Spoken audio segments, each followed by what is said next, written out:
அனைவருக்கும் வணக்கம். நான் உங்கள் Saravanan Periyasamy.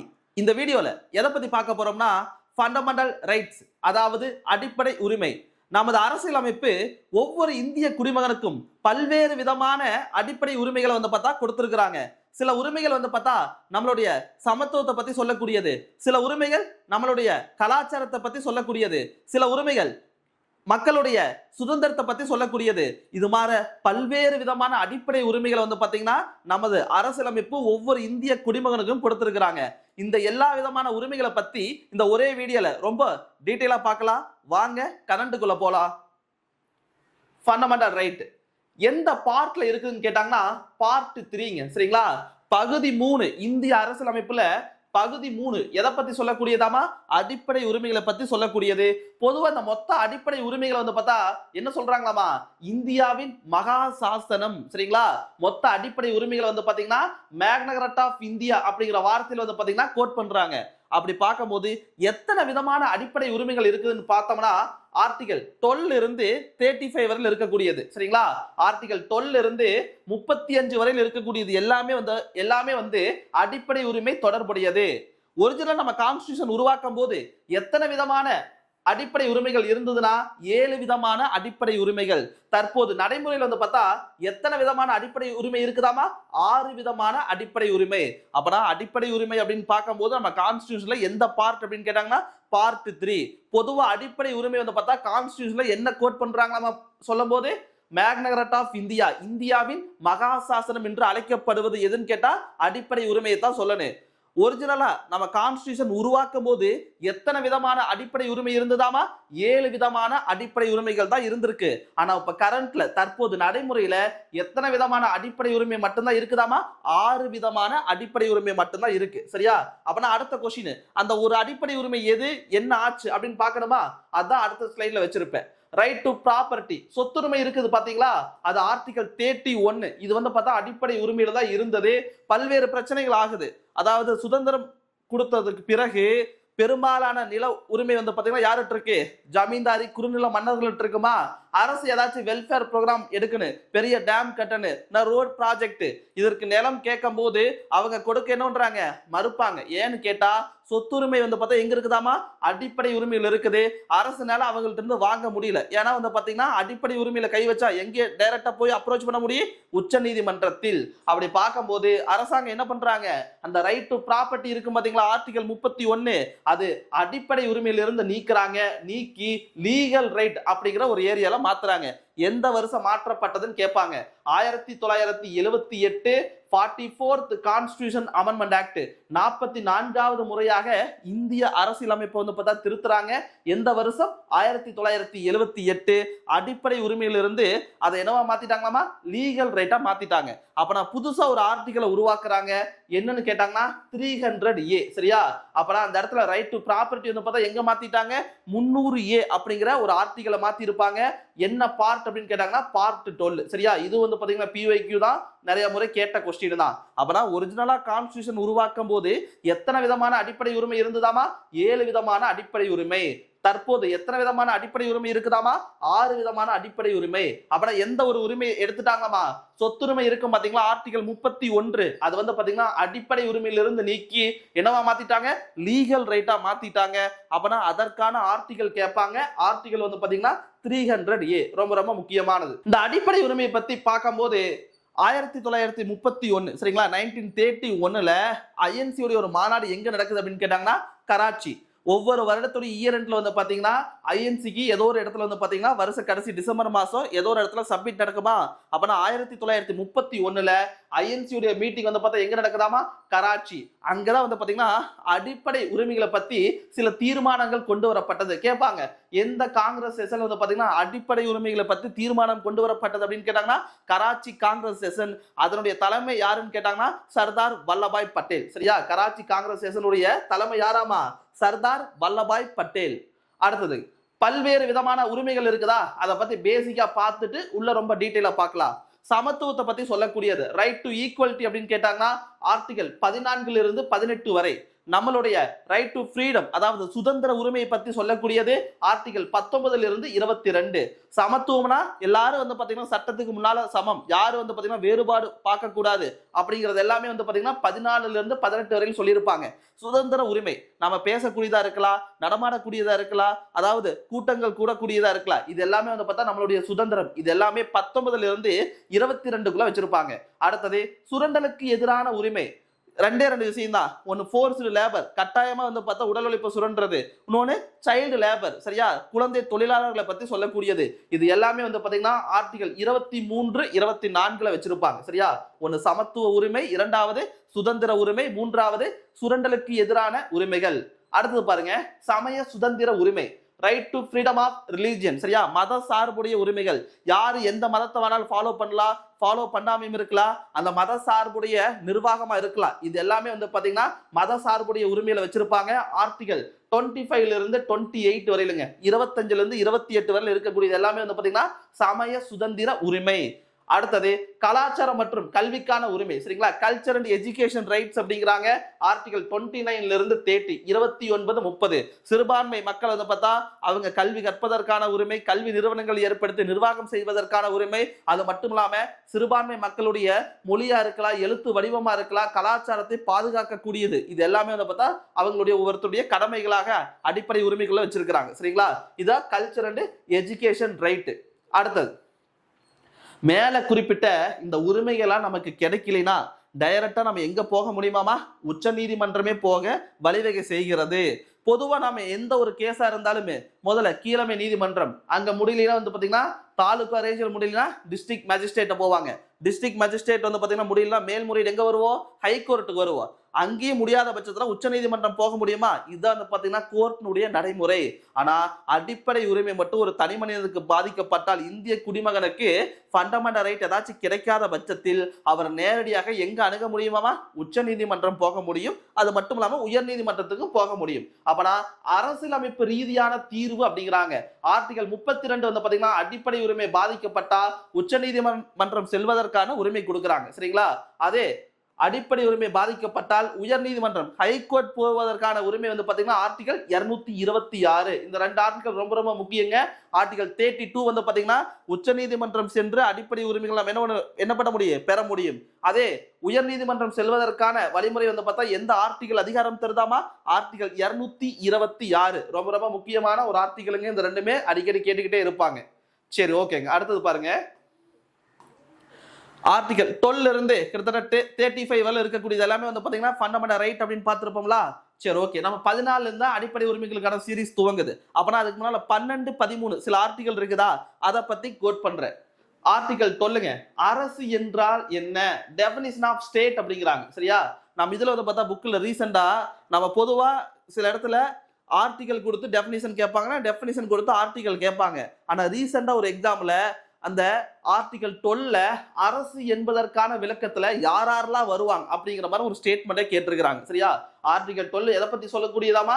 Definition of state, அரசு என்பதற்கான விளக்கத்தை பத்தி சொல்லக்கூடியது.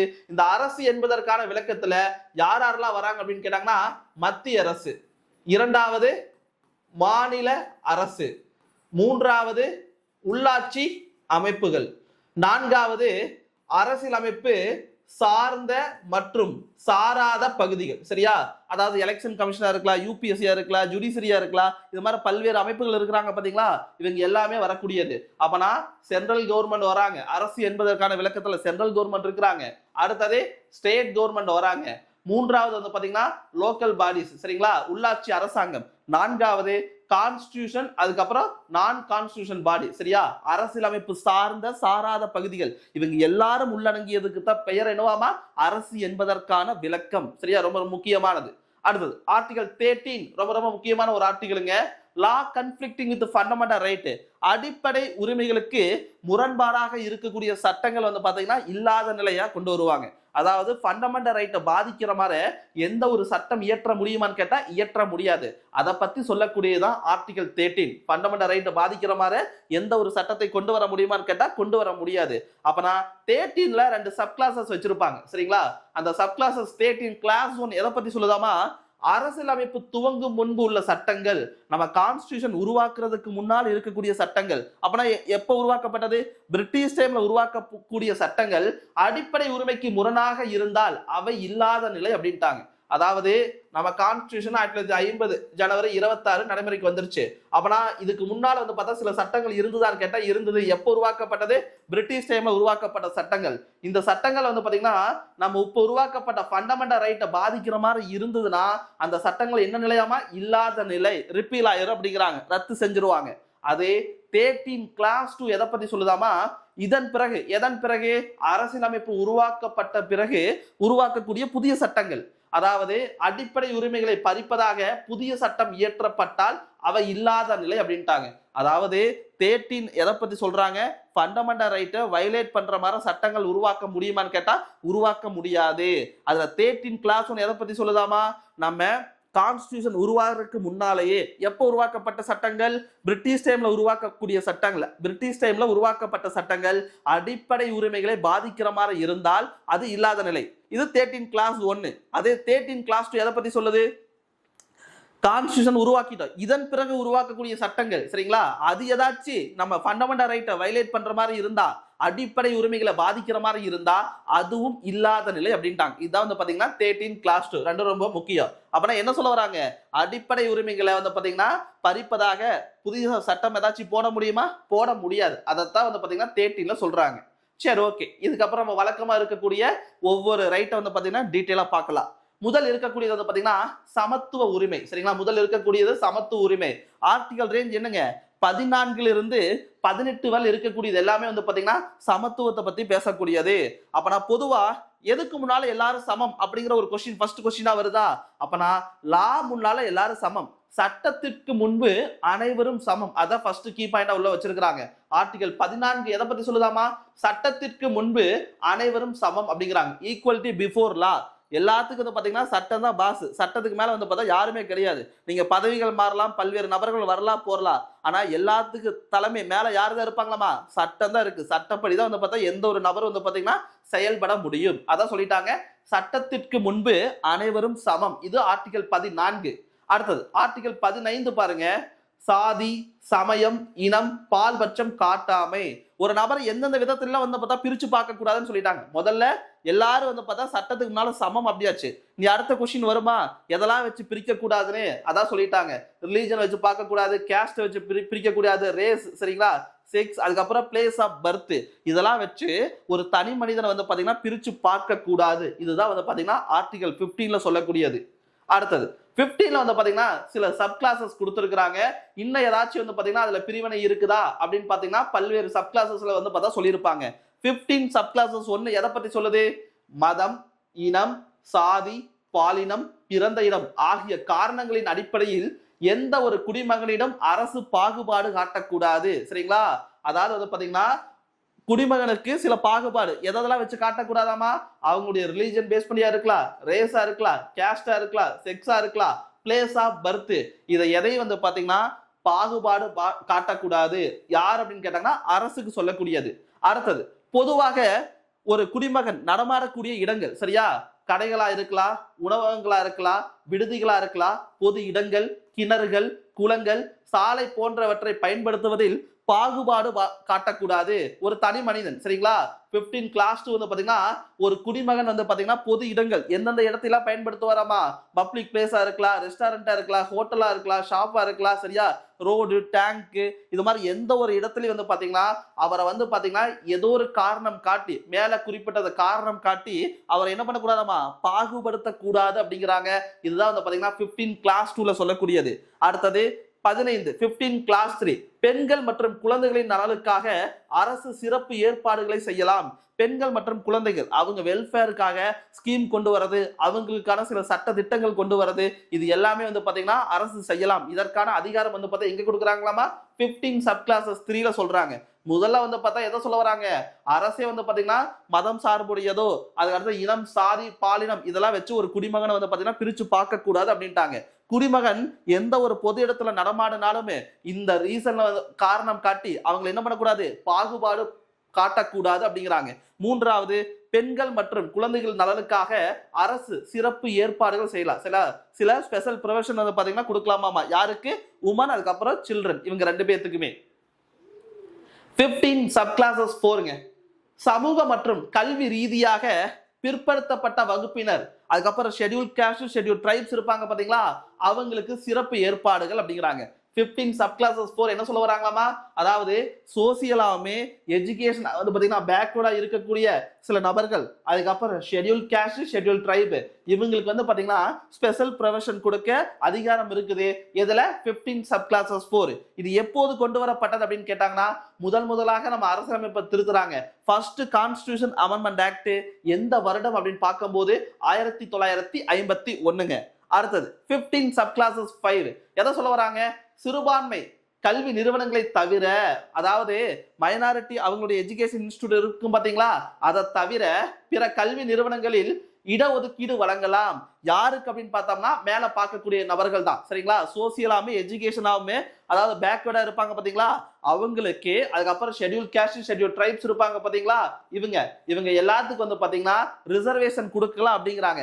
ஒரே ஒரு கல்வி நிறுவனம் தவிர்த்து, எந்த இன்ஸ்டிடியூஷன், மைனாரிட்டி இன்ஸ்டிடியூஷனை தவிர மீது எல்லா பொதுவான அரசு நிறுவனங்களா இருக்கலாம், அரசு உதவி பெறக்கூடிய கல்வி நிறுவனமா இருக்கலாம், அங்க வந்து பார்த்தா இவங்களுக்கு என்ன கொடுக்கலாமா, ரிசர்வேஷன் ப்ரொவைட் பண்ணலாம்.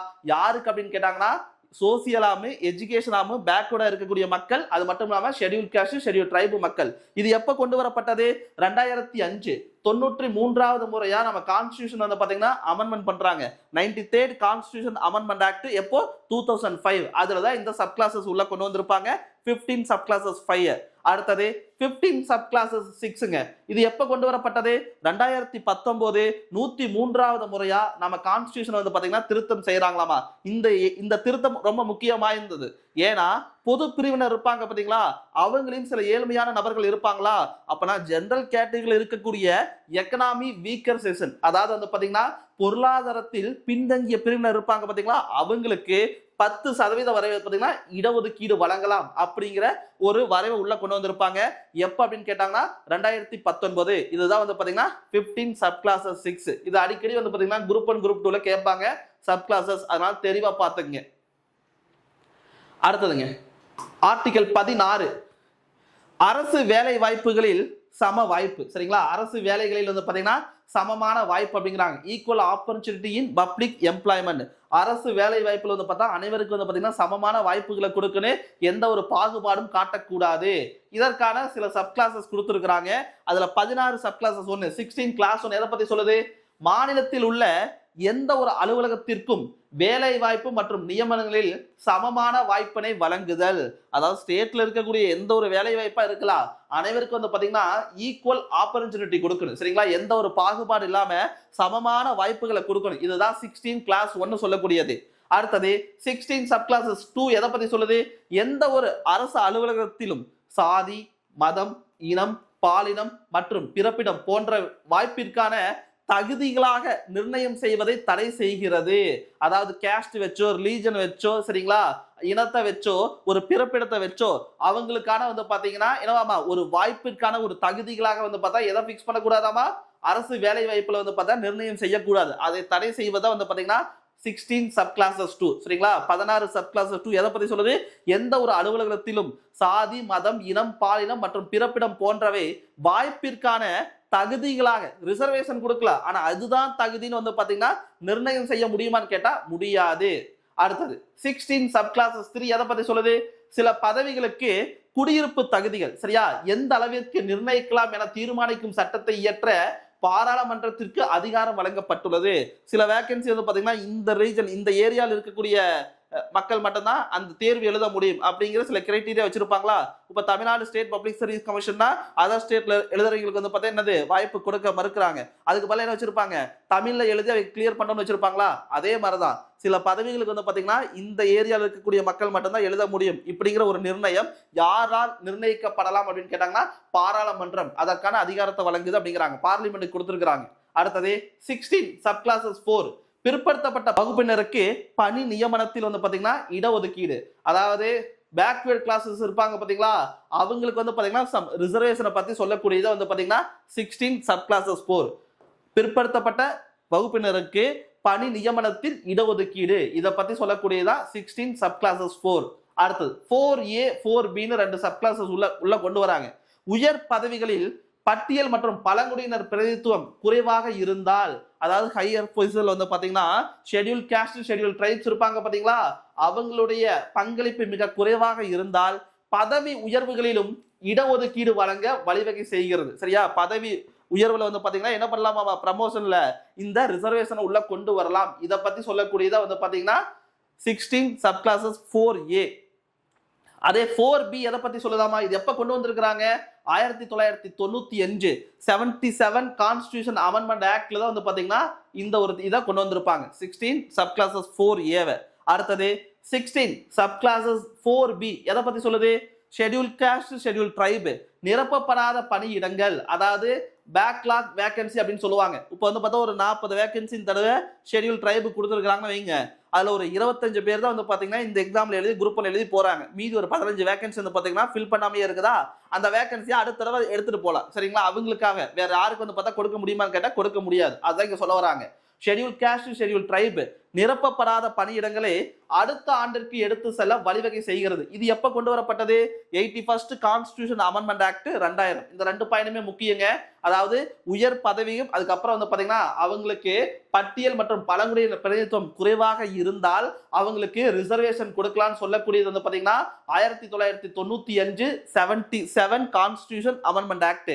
அதே பேக்லாக் வேகன்சி பத்தி சொன்னாங்கன்னா, சரியா, ஷெட்யூல் காஸ்ட் ஷெட்யூல் ட்ரைப் அவங்களுக்கான சீட் வந்து பார்த்தா ஃபில் ஆகாம இருந்ததுன்னா அடுத்த ஆண்டுக்கு அதை எடுத்துட்டு போலாம். இதுக்கு பேர் என்னது, பேக்லாக் வேகன்சி. இது எப்ப கொண்டு வந்தாங்க, 81st கான்ஸ்டிடியூஷன் அமெண்ட்மெண்ட் ஆக்ட் 2000. ரொம்ப ரொம்ப முக்கியமான ஒண்ணுங்க. அடுத்தது பாருங்க 16 சப் கிளாஸஸ் 5 மதம் சார்ந்த அரசு நிறுவனங்களில் பதவிகளுக்கு அந்தந்த மதத்தினரை நியமனம் செய்ய அனுமதி அளிக்கிறது. ஒண்ணு இல்ல, இப்போ வந்து பாத்தீங்கன்னா ஹிந்து ரிலிஜன் அந்த இதுல வந்து பாத்தீங்கன்னா பல்வேறு நம்மளுக்கு எக்ஸாம் வைப்பாங்களா, அந்த எக்ஸாம்ல வந்து பாத்தீங்கன்னா அடிப்படை தகுதியாக என்ன வச்சிருப்பாங்க, அவங்க வந்து பாத்தீங்கன்னா ஹிந்து ரிலிஜனை ஃபாலோ பண்ணக்கூடிய நபர்களா இருக்கணும். ஏன்னா இது கோவில் சார்ந்ததா, கோவில் அந்த இதுல ஒரு அலுவலக பணி. அப்படி இருக்கும் போது அந்த மதத்தின் மீது நம்பிக்கையுள்ள நபர் நம்ம அந்த மதத்தை ஃபாலோ பண்ணக்கூடிய நபரை தான் வந்து பாத்தீங்கன்னா அப்பாயின்மெண்ட் பண்ணுவாங்க. அதைத்தான் இங்க சொல்ல வராங்க. 16 சப் கிளாஸஸ் 5 எதை பத்தி சொல்லுது, மதம் சார்ந்த அரசு நிறுவனங்களில் பதவிகளுக்கு அந்தந்த மதத்தினரை நியமனம் செய்ய அனுமதி அளிக்கிறது. சரியா, பிற ரிலீஜனுக்கு வந்து பார்த்தா மாத்திலாம் வந்து பாத்தீங்கன்னா எனது ஆட்கள் எடுக்க முடியாது. எந்த ரிலீஜன் பேஸ் பண்ணி இருக்கக்கூடிய ஒரு போஸ்டா இருந்தாலும், இப்ப ஹிந்து ரிலீஜன் பேஸ் பண்ணா கோவிலுக்கு சில எதாவது பார்த்தா வேகன்சி இருக்குமா, உள்ள வந்து பார்த்தா அலுவலர் வச்சிருப்பாங்களா, அந்த அலுவலகத்துக்கு ஹிந்து மக்களை மட்டும்தான் உள்ள எடுத்துட்டு போக முடியும் அப்படிங்கிறாங்க. அடுத்தது பாருங்க 16 சப் கிளாஸஸ் 6 103வது அரசியலமைப்பு திருத்தம் அறிமுகப்படுத்தப்பட்டது. இதுல என்ன பண்றாங்களாமா, ஒதுக்கீடுகளுக்கு கூடுதலாக நார்மலா இருக்கக்கூடிய ரிசர்வேஷனை விட பொருளாதார ரீதியாக பின்தங்கிய மக்கள் இருப்பாங்க பாத்தீங்களா, எக்கனாமி வீக்கர் செக்ஷன், அதுல எதுல அப்படின்னு கேட்டாங்கன்னா பொது இதுல அவங்களுக்கு 10% வரை இடஒதுக்கீடு வழங்க வழிவகை செய்கிறது. ஏற்கனவே பார்த்திருப்போம் லாஸ்டா, அதே சேம் சொல்றாங்க. 10% ரிசர்வேஷன் கொடுக்குறாங்களாமா, யாருக்கு, எக்கனாமி வீக்கர் செக்ஷன். அது எங்க, பொது பிரிவினருக்கு. இது எப்ப கொண்டு வரப்பட்டது அப்படின்னு பார்க்கும்போது 103வது கான்ஸ்டிடியூஷன் அமெண்ட்மெண்ட் ஆக்ட் 2019. இந்த சப் கிளாஸஸ் எல்லாமே வந்து பாத்தீங்கன்னா ரொம்ப ரொம்ப முக்கியம். உங்களுக்கு ரெகுலராகவே குரூப் 1 குரூப் 2 இந்த சப் கிளாஸஸ்ல இருந்து லாஸ்ட் ஒரு 2 வருஷமா அடிக்கடி கேட்டுக்கிட்டே இருக்கிறாங்க. அதனால கொஞ்சம் டீட்டெயிலா பார்த்துக்கு. ஆர்டிகல் 17 தீண்டாமை ஒழிப்பு, அன்டச்சபிலிட்டி. சரியா, நம்ம புக்ல பார்த்திருப்போம்ல, தீண்டாமை ஒரு பெருங்குற்றம், தீண்டாமை ஒரு பாவச் செயல். சரியா, எங்க இருக்கு, ஒவ்வொரு பள்ளி பாட புத்தகத்துடைய முதல் பேஜ் அட்டைக்கு அடுத்தது அதை வச்சிருப்பாங்க. அப்பனா இதை பத்தி சொல்லக்கூடியது எங்க அப்படின்னு கேட்டாங்கன்னா ஆர்டிகல் 17 தீண்டாமை ஒழிப்பை பத்தி சொல்லக்கூடியது எந்த ஆர்டிகலாமா, ஆர்டிகல் 17ங்க.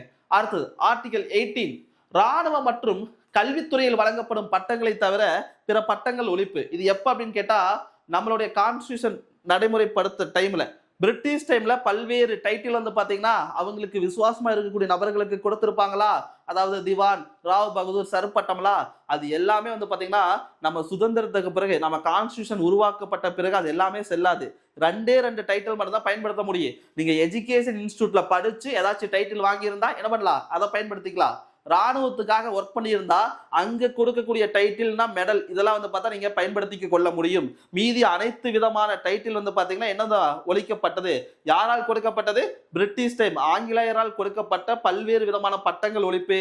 2 பட்டங்களை தவிர ராணுவ மற்றும் கல்வித்துறையில் கொடுக்கக்கூடிய பட்டங்களை தவிர மீதி எல்லா விதமான டைட்டில் வந்து பாத்தீங்கன்னா அபாலிஷ் பண்ணியிருப்பாங்க. அடுத்ததுங்க ரைட் டு ஃப்ரீடம், அதாவது சுதந்திர உரிமை. ஆர்டிகல் 19 இருந்து 22 வரை இருக்கக்கூடியது எல்லாமே வந்து பாத்தீங்கன்னா நம்மளுடைய சுதந்திரத்தை பத்தி சொல்லக்கூடியது. அதுல 19ல ஒரு 6 சப் கிளாஸஸ் வரும் சரிங்களா. 7 இருக்கு. அதுல ஒண்ணு வந்து பாத்தீங்கன்னா எதுல வருமாமா ப்ராப்பர்ட்டி ரைட்டுக்குள்ள வரனால அதை தூக்கிட்டாங்க. அப்பதான் மொத்தம் 6 தான் இருக்கு. அதுல முதல் இருக்கக்கூடியது பாருங்க 19ல ஏ சப் கிளாஸஸ் பேச்சு மற்றும் கருத்து சுதந்திரம். ஒவ்வொரு தனி மனிதனும் அவன் வந்து பார்த்தா விரும்பக்கூடியதை வந்து பாத்தீங்கன்னா பேச முடியும். அடுத்தது கருத்து தெரிவிக்கக்கூடிய சுதந்திரம். இது எல்லாமே எதுல சொல்லியிருப்பாங்களாமா? Right to freedom of speech and expression. அதாவது ஒவ்வொரு தனி மனிதனுக்கும் பேசக்கூடிய உரிமையை பத்தி எதுல சொல்லி இருக்கிறாங்களாமா? கோட் பண்ணி இருக்கிறாங்க 19 சப் கிளாஸஸ் ஏ. அடுத்தது ஆயுதமின்றி அமைதியாக கூடுவதற்கான உரிமை. பொது இடத்துல வந்து பாத்தீங்கன்னா ஒரு கூட்டம் கூட்ட முடியுமான்னு கேட்டா கூட்டலாம். ஆனா ஆயுதம் இல்லாம அமைதியான வழியில கூட்டத்தை வந்து பார்த்தா கூட்டணும். ஆயுதங்களின்றி அமைதியான முறையில் வந்து பார்த்தா கூட்டத்தை கூட்டணும். இதற்காக உருவாக்கப்பட்ட ஆர்டிகல் தான் வந்து பாத்தீங்கன்னா 19 சப் கிளாஸஸ் பி. சரியா? அடுத்தது 19ல சிங்க சங்கங்கள் அமைப்பதற்கான உரிமை. சரியா? Right to form association. சரியா? கோஆபரேட்டிவ் சொசைட்டில இருக்கும் பாத்தீங்களா சங்கங்கள், அதை அமைப்பதற்கான உரிமை வந்து பாத்தீங்கன்னா 19 சில கொடுத்திருக்காங்க. அப்பதான் முதல்ல 19 ஏ வந்து பார்த்தா என்ன பண்ணலாம்? பேசக்கூடிய உரிமை. இரண்டாவது 19 சப் கிளாஸ் பி வந்து எதை பத்தி சொல்லுதாமா? அமைதியாக ஆயுதங்கள் இன்றி கூட்டங்களை கூட்டுவதற்கான உரிமை. அடுத்தது மூணாவது, நீங்க நல்லா பேசுறீங்கன்னா கூட்டம் கூடிச்சா அந்த கூட்டத்தை என்னவா மாத்துறீங்க? ஃபேன் கிளப், அதாவது உங்களுக்கான சங்கமா வந்து பாத்தீங்கன்னா கன்வெர்ட் பண்ணலாம். ஞாபகம் வைக்கிறதுக்காக சொல்றேன். 19 சப் கிளாஸ் சி வந்து பாத்தீங்கன்னா சங்கங்கள் அமைப்பதற்கான உரிமை. சரியா? அடுத்ததுங்க 19 டிங்க இந்தியா முழுவதும் சென்று வர சுதந்திரம். 19 டி வந்து பாத்தீங்கன்னா என்ன பண்றாங்களாமா? இந்தியாவுக்குள்ள எந்த இடத்துல வேணாலும் நம்ம என்ன பண்ணலாம்? மூவ் பண்ணலாம். எந்த இடத்துல வேணாலும் நம்ம சென்று வரலாம். அதற்கான உரிமை. 19 இ வந்து பாத்தீங்கன்னா எப்பகுதியிலும் தங்கி வாழக்கூடிய உரிமை. இந்தியாவுக்குள்ள வந்து பாத்தீங்கன்னா எந்த ஒரு பகுதியில் வந்து பார்த்தா நம்ம ஸ்டே பண்ணலாம். சரியா? அதற்கான உரிமை தராங்க. கடைசியா வந்து பாத்தீங்கன்னா எஃப் வராது. எஃப்க்கு அடுத்தது ஜி தான் வரும். தொழில் மற்றும் பணி வணிகம் செய்யக்கூடிய சுதந்திரம். அப்பனா முதல்ல 19 சப் கிளாஸஸ் 6ல 2 தான் பிரிச்சுக்கலாம். முதல் 3 ஒரு பேரு, அடுத்த 3 ஒரு பேரு. முதல்ல 19 ஏ எதை பத்தி சொல்லுது? பேசக்கூடிய உரிமை. ரெண்டாவது பி வந்து பத்தி எதை பத்தி சொல்லுது? நல்லா பேசணும்னா வச்சு பாத்தீங்க அமைதியான முறையில கூட்டத்தை கூடி பேசக்கூடிய உரிமை. அந்த கூட்டத்தை என்னவா மாத்தலாம்? சங்கங்களை அமைக்கலாமா? இந்த 3 ஒரு பேரு. அடுத்தது இந்தியாவுக்குள்ள எங்க வேணாலும் வந்து பாத்தீங்கன்னா டிராவல் பண்ணலாம், ஸ்டே பண்ணலாம். எதுக்காக போறீங்க? எஜுகேஷனுக்காக போலாம், இல்லைன்னா பிசினஸ்க்காக போலாம். சரிங்களா? இதைத்தான் வந்து பாத்தீங்கன்னா அந்த 19ல இருக்கக்கூடிய 6 வகையான முக்கியமான உரிமைகள். சரியா? அடுத்ததுங்க ஆர்டிகல் 20 ரொம்ப ரொம்ப முக்கியமான ஒரு உரிமைங்க. ஆர்டிகல் 20 எதை பத்தி சொல்லுதாமா? குற்றங்களுக்கு தண்டனை அளிப்பது குறித்த பாதுகாப்பு. குற்றங்களுக்கு தண்டனை அளிப்பது குறித்த பாதுகாப்பு. அது என்ன சார்? குற்றத்துக்கு தண்டனை அளிக்கிறதுக்குலாம் பாதுகாப்பு இருக்குதா? இருக்குது. ஒரு குற்றத்திற்கு ஒருக்காத தண்டனை வழங்க முடியும். அதுதான் வந்து பார்த்தா ரூல்ஸ். பொண்ணுல ஒரு 6 மாசத்துக்கு முன்னால ஏதோ ஒரு சின்ன கேஸ்ல மாட்டி ஒரு 6 மாசம் சிறை தண்டனை அடைஞ்சிட்டு வெளியே வரீங்க. மீண்டும் அதே குற்றத்தை காரணம் காட்டி 2வது முறை உங்களை தண்டிக்க முடியுமான்னு கேட்டா முடியாது. அப்புறம் ஒரு குற்றத்திற்கு ஒரு காத்தா வந்து பாத்தீங்கன்னா பனிஷ்மெண்ட். சரியா? ஒரு காத்தா வந்து பாத்தீங்கன்னா தண்டனை கொடுக்க முடியும். அதை பத்தி சொல்லக்கூடியதா ஆர்டிகல் 20. ஆர்டிகல் 21 இது ரொம்ப முக்கியமான ஆர்டிகலுங்க. அதாவது வந்து பாத்தீங்கன்னா நம்மளுடைய லைஃப், அதுக்கப்புறம் பர்சனல் லிபர்ட்டி, இந்த ரெண்டையும் வந்து பாத்தீங்கன்னா பாதுகாக்கக்கூடிய உரிமை. உயிருக்கும் தனிப்பட்ட சுதந்திரத்துக்கும் உள்ள பாதுகாப்பு. எல்லா நபர்கள் வந்து பாத்தீங்கன்னா அவங்களுடைய உயிர், அதுக்கப்புறம் தனிப்பட்ட சுதந்திரம், இந்த ரெண்டுமே வந்து பாத்தீங்கன்னா ஒரு பாதுகாப்பு இருக்குது. இது அடிப்படை உரிமையில ஒரு முக்கியமான உரிமையும் கூட. இந்த உரிமைக்கு எந்த ஆர்டிகல் அதிகாரம் தருதாமா? ஆர்டிகல் 21. இந்த 20ம் 21ம் ரொம்ப ரொம்ப முக்கியம். அதாவது நேஷனல் எமர்ஜென்சி போட்டாங்கன்னா 358 பயன்படுத்தும் போது அந்த 19ல சப் கிளாஸஸ் பார்த்து பாத்தீங்களா எல்லா விதமான உரிமை வந்து பாத்தீங்கன்னா தானா சஸ்பெண்ட் ஆயிரு. ஒருவேளை 359 கீழ் பிரசிடென்ட் பயன்படுத்தும் போது ஃபண்டமெண்டல் ரைட் நம்ம பார்க்கக்கூடிய எல்லா விதமான உரிமை வந்து பாத்தீங்கன்னா அரசினால் நிறுத்தி வைக்கப்படும். 2 உரிமைகளை தவிர. எந்த 2 உரிமையாமா? 20, 21. சரிங்களா? இது டிஎன்பிஎஸ்சில கேட்ட கொஸ்டின். அதாவது எமர்ஜென்சி டைம்ல, அதாவது என்ன பண்றாங்களாமா? நம்மளுடைய எமர்ஜென்சி அறிவிச்சாங்கன்னா பிரசிடென்ட், அப்போ எந்த 2 அடிப்படை உரிமையை மட்டும் வந்து பார்த்தா சஸ்பெண்ட் ஆகாதாமா? ஆர்டிகல் 20, 21 இந்த 2 உரிமைகளை மட்டும் வந்து பார்த்தா நிறுத்தி வைக்க முடியாது. மீதி இருக்கக்கூடிய எல்லா விதமான ஃபண்டமெண்டல் ரைட் வந்து பாத்தீங்கன்னா நிறுத்தி வைக்க முடியும் அப்படிங்கிறாங்க. அந்த அளவுக்கு முக்கியமான ஆர்டிகல் தான் 20ம் 21. அடுத்து 21 ஏங்க, ரைட் டு எலிமெண்டரி எஜுகேஷன், ஆரம்ப கல்வி கற்பதற்கான உரிமை வந்து பாத்தீங்கன்னா எந்த ஆர்டிகல் வச்சிருக்காங்க? 21 ஏல வச்சிருக்காங்க. அடுத்தது 20 எந்த அளவுக்கு முக்கியமோ அதே மாதிரி 22 முக்கியம். கைது செய்யப்படுவதற்கும் காவலில் வைக்கப்படுவதற்கும் எதிரான பாதுகாப்பு. சரியா? ஒருத்தர் எந்த ஒரு காரணம் இல்லாம கைது பண்ண முடியுமா? பண்ண முடியாது. அப்பனா அதற்கு ஒரு தனி மனிதனுக்கு பாதுகாப்பு தராங்க. எந்த ஒரு குற்ற செயல் செய்யாம ஒரு நபரை வந்து பார்த்தா கைது பண்ணி காவல்ல வைக்க முடியுமா? சிறைக்கு அனுப்ப முடியுமா? அனுப்பக்கூடாது, அனுப்பவும் முடியாது. அப்பனா அதற்கு எதிராக அப்படி இது அனுப்புனாங்கன்னா அந்த தனி மனிதனுக்கு ஒரு பாதுகாப்பு கொடுக்கணுமா ஒவ்வொரு குடிமகனுக்கும்? அதற்காக உருவாக்கப்பட்டதா ஆர்டிகல் 22. கைது செய்யப்படுவதற்கும் காவலில் வைக்கப்படுவதற்கும் எதிரான பாதுகாப்பு அப்படின்னு கேட்டாங்கன்னா ஆர்டிகல் 22ங்க. அடுத்தது சுரண்டலுக்கு எதிரான பாதுகாப்பு, அதாவது கொத்தடிமை முறை, அடுத்தது அடிமை முறை, ஸ்லேவ், அதுக்கப்புறம் ஃபோர்ஸ்டு லேபர், கட்டாயமாக வேலை வாங்குவது, இது எல்லாமே தடை செய்யக்கூடியதா வந்து பாத்தீங்கன்னா ஆர்டிகல் 23, 24. இதுல குறிப்பிட்டு சொல்ல போனா ஆர்டிகல் 23 எதை பத்தி சொல்லுது? அதாவது ஃபோர்ஸ்டு லேபர், கட்டாயமாக வேலை வாங்குவதை தடை செய்தல். அது மட்டும் இல்லாம மனிதர்களை வியாபார பொருளாக கருதி விற்பது மற்றும் கட்டாய வேலை வாங்குவது தடை செய்தல். அதாவது அடிமை முறை. சரியா? முன்னொரு காலத்துல பழங்காலத்திலே வந்து பாத்தீங்கன்னா அடிமை முறை இருந்ததா? ஆடு மாடுகளை வாங்குவது போல வந்து பாத்தீங்கன்னா மனிதர்கள் கூட இன்னொன்னு வாங்கலாமா? விலை கொடுத்து வாங்குவாங்க. அதெல்லாம் வந்து பாத்தீங்கன்னா தடை செய்வது. இரண்டாவது, குறைவான சேலரி கொடுத்து அதிக நேர வேலை வாங்கக்கூடியது. இது வந்து பாத்தீங்கன்னா இதுவாமா கட்டாயம் உடல் உழைப்பை சுரண்டக்கூடியது. இதுதான் வந்து பாத்தீங்கன்னா ஃபோர்ஸ்டு லேபர். இந்த ரெண்டையுமே வந்து பார்த்தா தடை செய்வது எந்த ஆர்டிகல் அப்படின்னு கேட்டாங்கன்னா ஆர்டிகல் 23. அப்படின்னா 23 அப்படின்னு சொல்ல போனோம்னா சிம்பிளா சொல்ல போனா என்னது? Forced labour. 24 ஆர்டிகல் எதை பத்தி சொல்லுதாமா? Child labour. 14 வயதுக்குட்பட்ட குழந்தைகள் தொழிற்சாலைகள் மற்றும் ஆபத்தான வேலைகளில் அமர்த்துவதை தடை செய்தல். அப்பனா ஆர்டிகல் 23னா ஃபோர்ஸ்டு லேபர், ஆர்டிகல் 24னா எது பேரு? 14 ஏஜ் ஞாபகம் வரணும். 14 வயது அப்படின்னு கேட்டாங்கன்னா சைல்டு லேபர், குழந்தை தொழிலாளர்கள். இந்த ரெண்டுமே வந்து பாத்தீங்கன்னா எதை பத்தி சொல்லக்கூடியதாமா? கட்டாயமாக வேலை வாங்குவது, அடிமை முறை, குழந்தை தொழிலாளர்களை பத்தி சொல்லக்கூடியதான் ஆர்டிகல் 23 மற்றும் 24க்கு உண்டான அதிகாரங்கள்.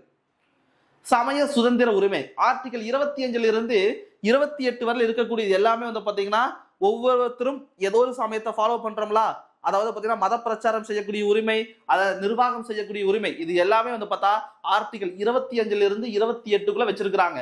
விரும்பும் சமயத்தை பின்பற்ற மத பிரச்சாரம் செய்யக்கூடிய உரிமை. சரியா?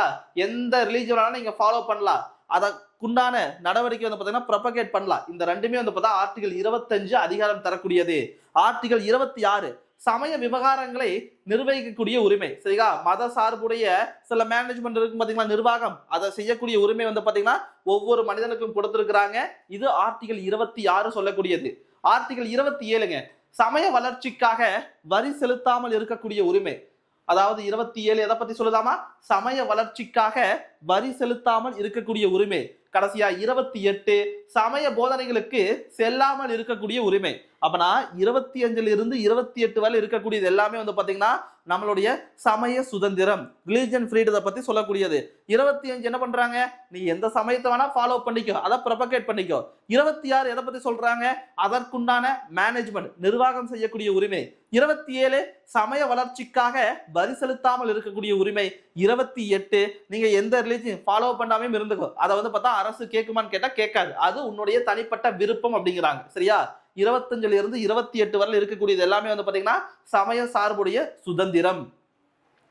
அடுத்ததுங்க 29, 30 கல்ச்சர் அண்ட் எஜுகேஷன் ரைட், கலாச்சாரம் மற்றும் கல்விக்கான உரிமை. இது யாருடையது அப்படின்னு கேட்டாங்கன்னா சிறுபான்மை மக்கள், மைனாரிட்டிக்கு உண்டானதுங்க.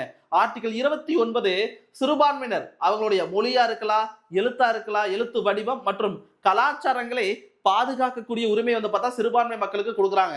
மைனாரிட்டி அவங்களுடைய லாங்குவேஜ், ஸ்கிரிப்ட், கல்ச்சர் அதை வந்து பார்த்தா பாதுகாக்கணும், அதற்கு அதிகாரம் கொடுக்கக்கூடிய ஆர்டிகல் தான் வந்து பாத்தீங்கன்னா ஆர்டிகல் 29. அதே சிறுபான்மை மக்கள் ஒரு எஜுகேஷன் இன்ஸ்டிடியூட் ஸ்டார்ட் பண்ணி அதை நிர்வாகம் செய்யக்கூடிய உரிமை வந்து பாத்தீங்கன்னா ஆர்டிகல் 30ல கொடுத்திருப்பாங்க.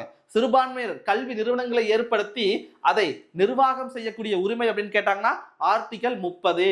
அப்பனா ஆர்டிகல் 29, 30 முழுசுமே வந்து பாத்தீங்கன்னா மைனாரிட்டி பீப்புள் உடையது. பொதுவா ஜெனரலா என்ன ஸ்டேட்மெண்ட் கொடுத்திருப்பாங்க? கல்ச்சர் அண்ட் எஜுகேஷன் ரைட் யாருக்கு உண்டானது?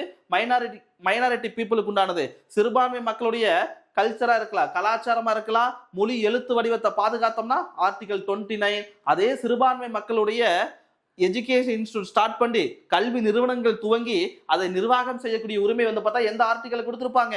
ஆர்டிகல் 30 வந்து பார்த்தா கொடுத்திருப்பாங்க. மேல குறிப்பிட்டது எல்லாமே வந்து பாத்தீங்கன்னா நம்மளுடைய அடிப்படை உரிமை. ஆர்டிகல் 31 ஏற்கனவே பார்த்ததான். இது எதை பத்தி சொல்லக்கூடியது? ரைட் டு ப்ராப்பர்ட்டி, சொத்துரிமை குறிக்கக்கூடியது. 1978ஆம் ஆண்டு 44வது முறையா நம்ம கான்ஸ்டிடியூஷனை திருத்தம் செய்யறாங்க.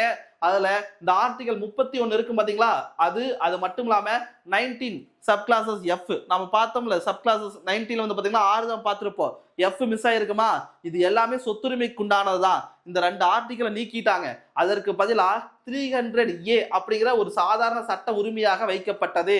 சொத்துரிமை அப்படிங்கறத அடிப்படை உரிமையிலிருந்து நீக்கி நார்மலா இருக்கக்கூடிய லீகல் ரைட்டா மாத்திட்டாங்க. எப்ப மாற்றப்பட்டது அப்படின்னு கேட்டாங்கன்னா 1978 44th கான்ஸ்டிடியூஷன் அமெண்ட்மெண்ட் ஆக்ட் 1978 44வது முறையா நம்ம அரசியலமைப்பை திருத்தம் செய்யறாங்க. அதுல முக்கியமா 2 ஆர்டிகல் 31 அதுக்கப்புறம் 19 வந்து பாத்தீங்கன்னா சப் கிளாஸஸ் எஃப். இந்த 2 வந்து பாத்தீங்கன்னா ப்ராப்பர்ட்டி ரைட்டை குறிக்கக்கூடியது. அதுல குறிப்பா அடிப்படை உரிமையில் இருக்கக்கூடிய ஆர்டிகல். இந்த 2 அப்படியே தூக்கி என்ன பண்ணிட்டாங்களாமா? இந்த ப்ராப்பர்ட்டி ரைட் வந்து பாத்தீங்கன்னா என்ன பண்றாங்க? சொத்துரிமை அடிப்படை உரிமையிலிருந்து நீக்கப்பட்டு எங்க மாத்திட்டாங்க? லீகல் ரைட், சாதாரண சட்ட உரிமையாக மாற்றப்பட்டது. ரொம்ப ரொம்ப முக்கியமானது, அடிக்கடி கேட்டுக்கிட்டே இருப்பாங்க. மேல என்ன வரையில் பார்த்தோம்ல, ஆர்டிகல் 14 இருந்து கிட்டத்தட்ட 30 வரையில் இருக்கக்கூடிய எல்லா விதமான அடிப்படை உரிமைகள் இருக்குது. ஒவ்வொரு குடிமகனுக்கு வந்து பார்த்தா கொடுக்கக்கூடியதுதான். இந்த அடிப்படை உரிமைகள் யாராச்சும் குடிமகனுக்கு கிடைக்கலைன்னா நேரடியாக எங்க போலான்னு சொல்லியிருப்ப, அரசியலமைப்பு ரீதியான ஒரு தீர்வுக்காக உச்ச நீதிமன்றம் போக முடியும், உயர் நீதிமன்றம் போக முடியும். அப்பனா அரசியலமைப்பு ரீதியான தீர்வு இந்த அடிப்படை உரிமை கிடைக்காத பட்சத்துல ஆர்டிகல் 32 பயன்படுத்தி நம்ம உச்ச நீதிமன்றத்தில் என்ன பண்ணலாம்? தீர்வு காண போக முடியும் நேரடியாக. அடுத்தது ஆர்டிகல் 226 பயன்படுத்தி உயர் நீதிமன்றத்தின் மூலமா என்ன பண்ணலாமா? ரிட் பெட்டிஷன் போட்டு அடிப்படை உரிமை வந்து பார்த்தா பெற முடியும். அப்பனா இந்த இடத்துல கான்ஸ்டிடியூஷன் ரெமெடி அப்படின்னு கேட்டாங்கன்னா அரசியலமைப்புல வந்து பார்த்தா ஒவ்வொரு இந்திய குடிமகனுக்கும் அடிப்படை உரிமை கொடுத்திருக்கிறாங்க. அந்த அடிப்படை உரிமைகள் கிடைக்காத பட்சத்துல நேரடியாக உச்ச நீதிமன்றம் சென்று அதற்கான ரெமெடியை தேடிக்கலாம். அதற்கான ஆர்டிகல் தான் 32. அதே உயர் நீதிமன்றம் சென்று அடிப்படை உரிமை கேட்டு பெற முடியுமான்னு கேட்டா கேட்டு பெற முடியும். அதற்கான ஆர்டிகல் எதுன்னு கேட்டாங்கன்னா 226. 2 முக்கிய பல முறை கேட்ட கொஸ்டின்ல இதுவும் ஒண்ணு. பொதுவா இந்த ரிட் பெட்டிஷன் எந்தெந்த விதத்துல வந்து பார்த்தா போட முடியும்னா 5 விதமான ரிட் பெட்டிஷன் இருக்குது. சரிங்களா? எது? ஒன்னு ஆட்கொணர்வு நீதி பேராணை, சரியா? கேபிஎஸ் கார்பஸ், மேண்டமஸ், அதுக்கப்புறம் வந்து பாத்தீங்கன்னா ப்ராகிபிஷன், செர்ஷியோரி, கியூ வாரண்டோ. 5 விதமான நீதி பேராணைகள் வந்து பாத்தீங்கன்னா முறையிட முடியும். ஒன்னு ஆட்கொணர்வு நீதி பேராணை, இன்னொன்னு செயலுறுத்தும் நீதி பேராணை, அடுத்தது தடையுறுத்தக்கூடிய நீதி பேராணை, நெறிமுறை கேட்பு நீதி பேராணை, 5வது தகுதி வினவு நீதி பேராணை. சரிங்களா? இதை பத்தி வந்து பாத்தீங்கன்னா அடுத்தடுத்த ஸ்லைட்ல ரொம்ப டீட்டெயிலா கொடுத்துருக்கிற, வாங்க அங்க டிஸ்கஸ் பண்ணலாம் ரொம்ப டீட்டெயிலா. முதல்ல ரிட்டு மொத்தம் 5 பார்த்தோம்ல. என்ன பர்பஸ், என்ன நோக்கம்? சரியா? ஒன்னு கேபிஎஸ் கார்பஸ் அப்படின்னு கேட்டாங்கன்னா சட்டவிரோத கைதிலிருந்து ஒரு நபரை விடுவித்தல். சரியா? அப்படின்னா கேபிஎஸ் கார்பஸ் உடைய கீ பாயிண்ட் என்னது? சட்டவிரோதமா ஒரு நபரை கைது பண்ணி சிறையில் அடைச்சாங்கன்னா அவரை விடுவிக்கக்கூடிய மனு அப்படின்னு கேட்டாங்கன்னா ஆட்கொணர்வு நீதி பேராணை. ஒண்ணும் இல்ல, ஜெய்பீம் படம் பாத்தீங்களா? அதுல வந்து பாத்தீங்கன்னா அந்த ட்ரைபல் என்ன பண்ணுவாங்க, ஹீரோவை வந்து பார்த்தா சட்டவிரோதமா காவல வச்சிருப்பாங்களா? அப்பனா எந்த மனு போட்டிருப்பாங்களாமா? கேபிஎஸ் கார்பஸ் தான் போட்டிருப்பாங்க. சரிங்களா? ஆட்கொணர்வு நீதி பேராணை அந்த மனுவை போட்டுதான் அவர் வந்து பார்த்தா சிறையில இருந்து வெளியே கொண்டு வர வச்சிருப்பாங்க. அப்பனா கேபிஎஸ் கார்பஸ் உடைய முக்கியமான ஒரு கீ பாயிண்ட் அப்படின்னு கேட்டாங்கன்னா சட்டவிரோதமா ஒரு நபரை வந்து பார்த்தா கைது பண்ணி இருந்தாங்கன்னா அவரை விடுவிப்பதற்காக பயன்படுத்தக்கூடிய ஒரு ரிட்டு. அடுத்து 2வது மேண்டமஸ். அதனுடைய கீ பாயிண்ட் என்ன? அரசு அதிகாரியா இருக்கலாம், இல்லைன்னா பொது அமைப்பு தனது சட்டப்பூர்வ கடமையை செய்ய உத்தரவிடுதல். கோர்ட் வந்து பாத்தீங்கன்னா அதாவது என்ன பண்றாங்களாமா? கீழமை நீதிமன்றமா இருக்கலாம், அரசாங்கத்துக்கா இருக்கலாம், அரசு சார்புடைய ஏதோ ஒரு இன்ஸ்டிடியூஷன்களா இருக்கலாம். அவங்களுக்கு என்ன உத்தரவு போடுறாங்களாமா? அவங்களுடைய கடமையை வந்து பார்த்தா செய்ய சொல்றது. சரியா? கோர்ட் வந்து பாத்தீங்கன்னா சம் டைரக்ஷன் கொடுக்கிறது. யாருக்கு அப்படின்னு கேட்டா அரசாங்கத்துக்கா இருக்கலாம், நான் சபார்டினேட் கோர்ட்டா இருக்கலாம், நான் அரசு சார்ந்த இன்ஸ்டிடியூஷனுக்கா இருக்கலாம். சரிங்களா? யாருக்கு வேணாலும் இருக்கலாம். என்ன சொல்ல வராங்களாமா? கடமையை செய்ய சொல்லி. சரியா? பர்ஃபார்ம் டியூட்டி அப்படிங்கிற வார்த்தை சொல்லி இருக்கிறோம் பாத்தீங்களா? அதை பத்தி சொன்னாங்கன்னா அது மேண்டமஸ். அடுத்து ப்ராகிபிஷன் 3வது. கீழமை நீதிமன்றம் அல்லது தீர்ப்பாயம் அதிகார வரம்பை மீறி செயல்படுவதை தீர்ப்பிற்கு முன்பு தடுத்தல். அதாவது அவங்களுடைய நடவடிக்கை நிறுத்துறாங்க. சரியா? ஸ்டாப் ப்ரொசீடிங் அப்படிங்கிற வார்த்தையை பயன்படுத்துறாங்களா? யாராருக்கு? ஒன்னு லோயர் கோர்ட்டா இருக்கலாம், ட்ரிபுனலா இருக்கலாம். அவங்க அதிகாரத்தை மீறி செயல்படும் போது அதை ஸ்டாப் பண்ணி வைக்கக்கூடியது அந்த பாத்தீங்கன்னா ப்ராகிபிஷன். அடுத்தது 4வது பாத்தீங்கன்னா செர்ஷியோரி. ஏற்கனவே கொடுக்கப்பட்ட தீர்ப்புகள் கீழமை நீதிமன்றம் அல்லது தீர்ப்பாயம் வழங்கிய சட்டவிரோத உத்தரவை வந்து பாத்தீங்கன்னா நிறுத்துறது. சரியா? உத்தரவை ரத்து செய்யறது.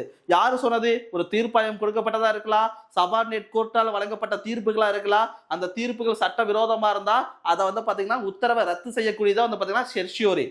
ஏற்கனவே தவறாக செயல்படும் போது நடவடிக்கையை நிறுத்தினாங்கன்னா அதுக்கு பேர் ப்ராகிபிஷன். ஒருவேளை தீர்ப்பே சொல்லிட்டாங்க, சொன்ன பிறகு அந்த தீர்ப்பை கூட சேலஞ்ச் பண்ணி என்ன பண்ண முடியுமாமா? ரத்து செய்ய முடியும். அது வந்து பாத்தீங்கன்னா செர்ஷியோரியில் வரக்கூடியது. ஐந்தாவது வரக்கூடியது கியூ வாரண்டோ. சரியா? அதாவது பொது பதவியில் உள்ள ஒரு நபரின் சட்டப்பூர்வ அதிகாரத்தை விசாரித்தல். அதாவது அரசு அதிகாரியா இருக்கலாம், அரசு சார்ந்த ஏதாச்சும் இன்ஸ்டிடியூஷனா இருக்கலாம். யாரோ ஒரு நபரை அப்பாயின்மெண்ட் பண்ணும்போது அந்த நபருக்கு அதற்கான குவாலிபிகேஷன் தகுதி இருப்பதா என்பதை வந்து பாத்தீங்கன்னா கேட்கக்கூடியதா வந்து பார்த்தா கியூ வேரண்டோ. சரியா? எந்த ஒரு அரசு சார்ந்த பணியில் இருக்கும் போது என்ன புதுசா ஏதாச்சும் அப்பாயின்மெண்ட் கொடுக்கும் போது அந்த நபருக்கு அதற்கான சரியான குவாலிபிகேஷன் இருக்குதா அப்படிங்கிற கொஸ்டின் கேட்கறதா வந்து பாத்தீங்கன்னா கியூ வேரண்டோ. இந்த 5 தான் வந்து பாத்தீங்கன்னா முக்கியமான ரிட். சரிங்களா? நம்ம அடிப்படை உரிமை பாதிக்கும் போது நம்ம உச்ச நீதிமன்றம் 32 ஆர்டிகல் 32 பயன்படுத்தி நம்ம அடிப்படை உரிமை பெற முடியும். அதே உயர் நீதிமன்றத்துக்கு போவதற்கு ஆர்டிகல் 226 வந்து பாத்தீங்கன்னா பயன்படுத்த முடியும். அடுத்தது ஆர்டிகல் 33 பாருங்க. ஆயுதப்படை மற்றும் துணை ராணுவ படையினருக்கு அடிப்படை உரிமைகளை மாற்றி அமைக்க பாராளுமன்றத்திற்கு உள்ள அதிகாரத்தை பத்தி சொல்லக்கூடியது. அதாவது முக்கியமா வந்து பாத்தீங்கன்னா ஆர்மி இருக்கலாம், ஆர்மடு போர்சஸ். சரியா? அவங்க வந்து பாத்தீங்கன்னா அவங்களுக்கு சில லிமிடேஷன் வச்சிருக்கிறாங்க அடிப்படை உரிமைகள். அவங்க எந்த ஒரு இதை வந்து பார்த்தா ஓப்பனா பேட்டி கொடுக்க முடியுமா? முடியாது. அது மட்டும் இல்லாம அவங்க சங்கங்கள் அமைப்பதற்கான உரிமை வச்சிருப்பாங்களா? அதுவும் கிடையாது. சரியா? ஏன்னு கேட்டா நாட்டுடைய பாதுகாப்பு கருதி ஆயுத படையினருக்கு வந்து பாத்தீங்கன்னா அடிப்படை உரிமைகளுக்கு சில லிமிடேஷன் இருக்குது. அதற்குண்டானதா வந்து பாத்தீங்கன்னா ஆர்டிகல் 33 சொல்லக்கூடியது. ஆயுதப்படை மற்றும் துணை ராணுவ படையினருக்கு அடிப்படை உரிமைகளை மாற்றி அமைக்க பாராளுமன்றத்திற்கு உள்ள அதிகாரம். என்ன மாதிரி அடிப்படை உரிமை அப்படின்னா சங்கம் வைக்கக்கூடாது, பொது இதுல வந்து பாத்தீங்கன்னா மீடியால அவங்களை பத்தி பேசக்கூடாது, மீடியால வந்து பாத்தீங்கன்னா ஆர்மி சார்ந்த பீப்புள் வந்து பாத்தீங்கன்னா அனுமதி இல்லாம பேசக்கூடாது. இதெல்லாம் வந்து பார்த்தா சில அடிப்படை உரிமை தான். அதை வந்து பார்த்தா மாற்றி அமைக்கலாம். இதுக்குண்ட அதிகாரம் கொடுக்கறதா 33ங்க. ஆர்டிகல் 34 ராணுவ சட்டமானது இந்தியாவில் ஏதேனும் ஒரு ஆட்சி பகுதியில் நடைமுறையில் இருக்கும் போது அடிப்படை உரிமைகளை நிறுத்தி வைத்தல். ஒண்ணு இல்லைங்க, பெரிய லெவல்ல வந்து பார்த்தா கலவரம் நடக்குது. அப்ப என்ன பண்றாங்க? ராணுவ சட்டத்தை அமல்படுத்துறாங்க. அந்த பகுதி முழுசு ஊரடங்கு உத்தரவு இருக்குமா? அப்ப மக்களுக்கு எந்த விதமான அடிப்படை உரிமை வந்து பார்த்தா நிறுத்தி வைக்க முடியும்? நடமாடக்கூடிய சுதந்திரம், பொது இடத்துல வந்து பார்த்தா பல்வேறு மக்கள் கூடக்கூடிய சுதந்திரம், இது மாதிரி அடிப்படை உரிமை நிறுத்தி வைக்க முடியுமா? அதை பத்தி சொல்லக்கூடியதா ஆர்டிகல் 34. 33 ஆயுதப்படையினருக்கு சில அடிப்படை உரிமைகளை லிமிடேஷன் பண்ணலாம். 34 ஆயுதப்படை சட்டம் அமலில் இருக்கும் இடத்தில் இருக்கக்கூடிய மக்களுக்கு சில அடிப்படை உரிமைகளை நிறுத்தி வைப்பது தொடர்பானது பார்த்தா ஆர்டிகல் 34. 33க்கு 34க்கு வேரியேஷன் இருக்குது. அதை புரிஞ்சுக்கணும், மாத்திக்கு இது போட்டக்கூடாது. 35ங்க சில குறிப்பிட்ட அடிப்படை உரிமைகளை நிலைநிறுத்தும் பொருட்டு சட்டங்களை உருவாக்க யாருக்கு அதிகாரம் இருக்குதாமா? பாராளுமன்றத்துக்கு. சரியா? பொதுவா வந்து பாத்தீங்கன்னா எந்த ஒரு முக்கியமான சட்டங்கள் அடிப்படை உரிமை சம்பந்தமான சட்டங்களை இயற்றக்கூடிய அதிகாரம் யாருக்கு மட்டும்தான் இருக்குது? பாராளுமன்றம். பாராளுமன்றம் அப்படின்னாவே சட்டங்களை உருவாக்கக்கூடிய ஒரு அமைப்பு தான். அப்படின்னா அடிப்படை உரிமைகளுக்குண்டான ஏதாச்சும் லிமிடேஷன், ஏதாச்சும் புதிய சட்டங்களை உருவாக்குவதற்கு எங்க அதிகாரம் கொடுத்திருக்கிறாங்களாமா? பார்லிமெண்ட்ல. இதையும் கோட் பண்ணிட்டாங்க. எந்த ஆர்டிகல் அப்படின்னு கேட்டாங்கன்னா ஆர்டிகல் 35. சரியா? இதோட நம்மளுக்கு என்னாச்சு? ஃபண்டமெண்டல் ரைட்ல இருக்கக்கூடிய பேசிக்கா இருக்கக்கூடிய ஒரு அளவுக்கு இருக்கக்கூடிய ஆர்டிகல் எல்லாமே வந்து பார்த்தா பார்த்திருப்போம். நம்ம ஞாபகம் வைக்க வேண்டியது எல்லாமே எதுல இருந்து? சமத்துவத்தை பத்தி பேசக்கூடியது. சரியா? சமத்துவம் அப்படின்னா எதுல இருந்து வருது? 14, 15, 16, 17, 18 இதுதான் பேஸ். அடுத்தது சுதந்திரத்தை பத்தி சொல்லக்கூடியது 19ல ஒரு 6 சப் கிளாஸஸ் இருக்கு. ஏ, பி, சி, டி, இ, எஃப் வராது, ஜி மட்டும். சரிங்களா? அது போல வந்து பாத்தீங்கன்னா ஆர்டிகல் 20, 21, 21A, 22 இதெல்லாம் வந்து பாத்தீங்கன்னா எதை பத்தி சொல்லக்கூடியதாமா? நம்மளுடைய சுதந்திரம். சரியா? அப்படின்னா 14 எதுக்கு முன்னால எல்லாரும் சமம்? சட்டத்துக்கு முன்னால எல்லாரும் சமம். எதை வச்சு பிரிக்க கூடாது? சாதி, சமயம், இனம், பால்பட்சம் காட்டாமை. சரியா? கேஸ்ட் வச்சோ, ரிலீஜியன் வச்சோ, ரேஸை வச்சோ பிரிச்சு பார்க்க கூடாது. 16 என்ன ஏதாச்சும் இருக்குதா? அரசு வேலை வாய்ப்புல வந்து பாத்தீங்கன்னா சமமான உரிமை தரணும். சரியா? அரசு வேலை வாய்ப்புல வந்து பாத்தீங்கன்னா சம உரிமை தரணும் எல்லாத்துக்குமே. 17 தீண்டாமை ஒழிப்பு, அன்டச்சபிலிட்டி. தீண்டாமை ஒழிப்பை பத்தி சொல்லக்கூடியது பாத்தீங்கன்னா 17. 18 2 பட்டங்களை மட்டும் தான் நம்ம பயன்படுத்த முடியும். சுதந்திரத்துக்கு முன்னால கொடுத்தது. 1 ராணுவம் சார்ந்த டைட்டில், அதுக்கப்புறம் கல்வி சார்ந்தது, மீதி எல்லா விதமான டைட்டில் என்ன பண்றாங்களாமா தடை பண்ணி இருப்பாங்க. இதுதான் 14ல இருந்து 18. முதல்ல வந்து பாத்தீங்கன்னா சட்டத்துக்கு முன்னால எல்லாரும் சமம் அப்படின்னு சொல்லியாச்சு. எதை வச்சு பிரிக்க கூடாது? கேஸ்ட் வச்சோ ரிலீஜன் வச்சோ ரீஜனை வச்சோ பிரிக்க கூடாது. அடுத்தது அனைவருக்கும் அரசு வேலையில வந்து பாத்தீங்கன்னா சமமான வாய்ப்புகளை கொடுக்கணும். அடுத்தது 17 வந்து பாத்தீங்கன்னா தீண்டாமை ஒழிப்பு.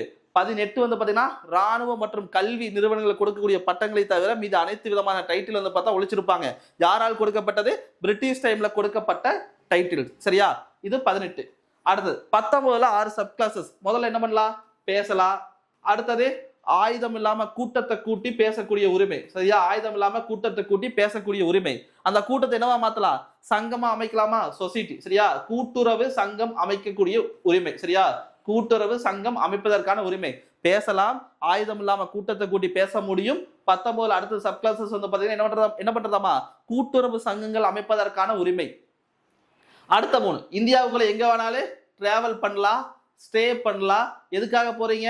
பிசினஸ்க்காக போறீங்க. சரிங்களா? எதுக்காக அப்படின்னு கேட்டா பிசினஸ்க்காக போறீங்க. அடுத்த 3 சப் கிளாஸஸ். சரி, ஓகே. 20 எதை பத்தி சொல்லுது? 20 ஒரு குற்றத்துக்கு ஒருக்கா தான் பனிஷ்மெண்ட். 21 அப்படின்னு கேட்டாங்கன்னா லைஃப் அண்ட் பர்சனல் லிபர்ட்டி, உயிருக்கும் தனிப்பட்ட சுதந்திரத்துக்கும் உள்ள ஒரு பாதுகாப்பு அப்படின்னு கேட்டா ஆர்டிகல் 21. 21A அப்படின்னு கேட்டாங்கன்னா ஆரம்ப கல்வி கற்பதற்கான உரிமை. அடுத்தது 22, 2 நம்பர் ஒரே மாதிரி இருக்குதா? எதுமா நாம வைக்கிறீங்கன்னா ஹேண்ட்கப் மாதிரி நாம வச்சுக்கோங்க. கை விலங்கு. கைது செய்யப்படுவதற்கும் காவலில் வைக்கப்படுவதற்கும் உள்ள பாதுகாப்பை பத்தி சொல்லக்கூடியதா வந்து பாத்தீங்கன்னா ஆர்டிகல் 22. சரிங்களா? அடுத்தது 23, 24 என்ன சொல்லியிருப்ப? 24ல என்ன நம்பர் வரும்னு? 14. அந்த நம்பர் ஞாபகம் வைக்கணுமா? 14 அப்படின்னாவே சைல்டு லேபர். 23 அப்படின்னு கேட்டாங்கன்னா கட்டாய உழைப்பு, ஃபோர்ஸ்டு லேபர். சரியா? சிம்பிளா முடிச்சிருங்க. 23னா கட்டாய உழைப்பு, ஃபோர்ஸ்டு லேபர். 24 அப்படின்னு கேட்டாங்கன்னா சைல்டு லேபர். அடுத்தது 25ல இருந்து 28 வரை இருக்கக்கூடியது எல்லாமே வந்து பார்த்தா நம்மளுடைய சமய சுதந்திரம். எந்த ரிலீஜன் வேணாலும் ஃபாலோ பண்ணிக்க, யாரும் கேட்க மாட்டாங்க. அதை ப்ரொபகேட் பண்ணிக்க. 26 அதற்கான அட்மினிஸ்ட்ரேஷன் பவர், நிர்வாகம் செய்வதற்கான உரிமை. அதன் மூலியமா வரக்கூடிய இன்கமுக்கு வந்து பார்த்தா என்ன பே பண்ண வேண்டியது இல்லையாமா? டாக்ஸ் கட்ட வேண்டியதில்லை. மத சார்புடைய நிறுவனத்தில் வந்து பார்த்தீங்கன்னா வரக்கூடிய இன்கமுக்கு டாக்ஸ் பே பண்ண வேண்டியதில்லை. இது 27. 28 எந்த ரிலீஜனையும் ஃபாலோ பண்ணாமையும் போய்க்கும், அது யாரும் கேட்க போறது கிடையாது. அடுத்தது 29, அடுத்தது 30ங்க. சிறுபான்மை மக்கள், மைனாரிட்டியுடைய culture and education right. Minority பீப்புளுடைய கலாச்சாரம் சார்புடைய உரிமை, கலாச்சாரமா இருக்கலாம், அவங்களுடைய எழுத்து வடிவம், மொழி வடிவத்தை பாதுகாக்கணும். இதற்கான உரிமை ஆர்டிகல் 29. அதே மைனாரிட்டி பீப்புள் கல்வி நிறுவனங்கள், சிறுபான்மை மக்கள் கல்வி நிறுவனங்கள் அமைத்து அதை வந்து பாத்தீங்கன்னா நிர்வாகம் செய்யக்கூடிய உரிமை பத்தி சொல்லக்கூடியது ஆர்டிகல் 30. இது ஏதாச்சும் நமக்கு கிடைக்காத பட்சத்துல டைரக்டா எங்க போலாம்? உச்ச நீதிமன்றம் போலாம். அதற்கான ஆர்டிகல் 32. அதே உயர் நீதிமன்றம் ஹைகோர்ட் போனோம்னா ஆர்டிகல் 226. இந்த மொத்த ஃபண்டமெண்டல் ரைட் வந்து பார்த்தா என்ன சொல்லியிருப்பாங்க? மேக்னா கார்ட்டா ஆஃப் இந்தியா அப்படின்னு சொல்லியிருப்பாங்க. சரிங்களா? அதாவது இந்தியாவின் மகா சாசனம் என்று அழைக்கப்படுவது அப்படிங்கிற ஸ்டேட்மெண்ட் கேட்டா எதை சொல்லுவாங்களாமா? Fundamental right. உங்களுக்கு அடுத்தது கமெண்ட்ல ஒரு கொஸ்டின் சொல்லுங்க. ஆர்டிகல் 32 வந்து பாத்தீங்கன்னா அம்பேத்கர் என்னென்ன கோட் பண்ணியிருப்பாருன்னு கமெண்ட்ல சொல்லுங்க. சரியா? தொடர்ந்து வீடியோ பாருங்க. அடுத்த வீடியோல ஃபண்டமெண்டல் ரைட் பேஸ் பண்ண முக்கியமான சில கேசஸ், சரியா, வழக்குகளை பத்தி நான் டீட்டெயிலா போடுறேன். அதை நீங்க அடுத்த வீடியோல பாத்துக்கலாம். தொடர்ந்து வீடியோ பாருங்க. வீடியோ பிடிச்சிருந்தா லைக் பண்ணுங்க. ரொம்ப பிடிச்சிருந்தா ஃப்ரெண்ட்ஸுக்கு ஷேர் பண்ணுங்க. தேங்க்யூ.